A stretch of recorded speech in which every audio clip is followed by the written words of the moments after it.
La Torre de Babel. Esta historia ha sido objeto no solamente de muchas recreaciones en películas, caricaturas y otros tipos de situaciones visuales, ya que es una historia muy enriquecedora. La vemos justamente cuando un grupo de personas, después del diluvio, descendientes justamente de Noé y sus hijos, edifican una torre que quieren hacer hasta el cielo. Y Dios toma una decisión muy interesante. Vamos a leer la primera parte de la historia, la encontramos justamente en Génesis 11:4. Y dijeron: vamos, edifiquemos una ciudad y una torre, cuya cúspide llega al cielo, y hagamos un nombre por si fuéramos esparcidos sobre la faz de toda la tierra. Muchas veces han querido decir que esta situación es porque retaron a Dios queriendo llegar al cielo, pero a primera vista podría sonarnos así.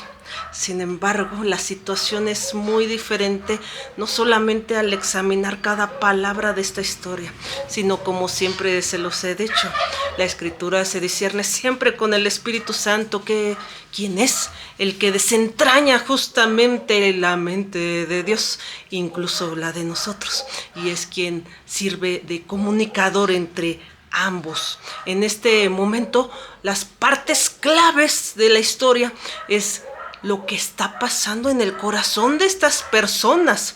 No solamente existe orgullo, no solamente existe una situación de querer ser grandes y reconocidos, sino que existe una situación que los va a envolver en una culminación inclusive de su pecado.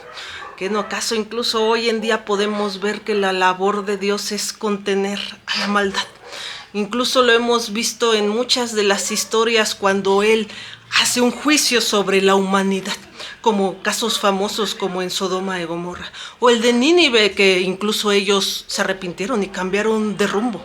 En este momento vemos al Señor salvando a todos, no castigándolos. Vamos a ver qué contesta Dios al ver que estaban edificando esta torre.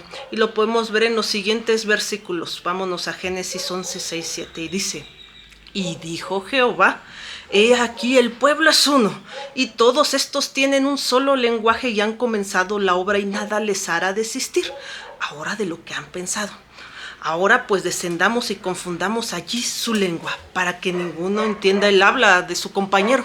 Es decir, aquí fue donde nacieron los diferentes idiomas. Muchos también a primera vista creen que es porque no cumplieron el mandato de Dios de esparcirse, pero si nos vamos al capítulo anterior de Génesis, podemos notar que efectivamente ya se habían dispersado. Realmente lo que está haciendo Dios es salvándolos, porque aunque ustedes lo puedan ver a primera vista, Dios podía haber tomado otras decisiones. Tan fácil como derrumbar la torre con un instante, tan fácil como poder caer fuego del cielo, tan fácil como hacer muchas cosas, y tomó la decisión de esparcirlos, salvarlos de su propia maldad, del corazón entenebrecido, el cual se iba a apropiar más de ellos, y lo que hizo fue esparcirlos. ¿Que no acaso a veces es también lo que nos pasa al estar en el lugar incorrecto? ¿Que no acaso también es lo que nos pasa cuando nosotros estamos inmersos en algún pecado y este se consuma después de ese?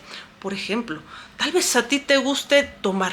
Tomar en sí no es un pecado. El problema es lo que pasa en tu corazón, lo que puede llegar a hacer después tú con tu salud, con tu persona, con los demás.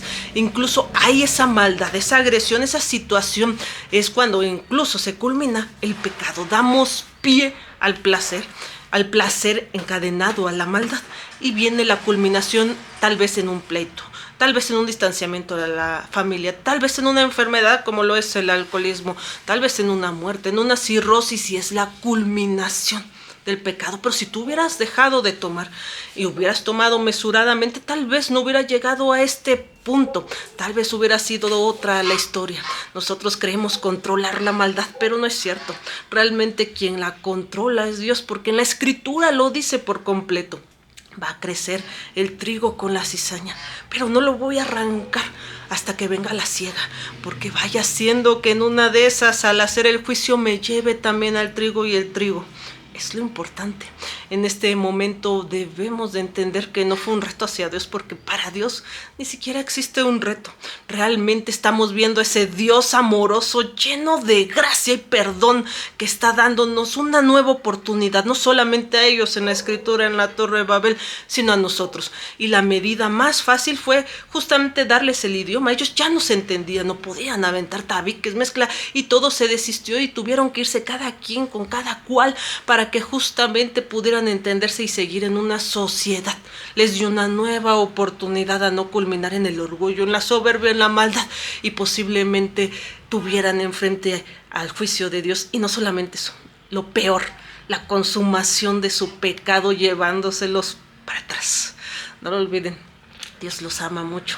Vayan a Él como estén, no necesitan hacer absolutamente nada. Tenemos un Dios poderoso, el mismo de la Biblia hoy. Ese Dios lleno de gracia, amoroso, no entró en el Nuevo Testamento con Jesús, siempre ha estado en Él. El problema es que nosotros a veces no queremos verlo.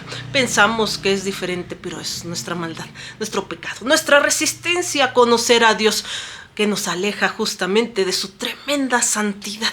Acordémonos que su santidad no es que Él sea bueno, su santidad es que es alejado del pecado, y su santidad es lo que le confiere todos los atributos divinos, inclusive el amor, la justicia, la misericordia y todo lo que comprende a Dios.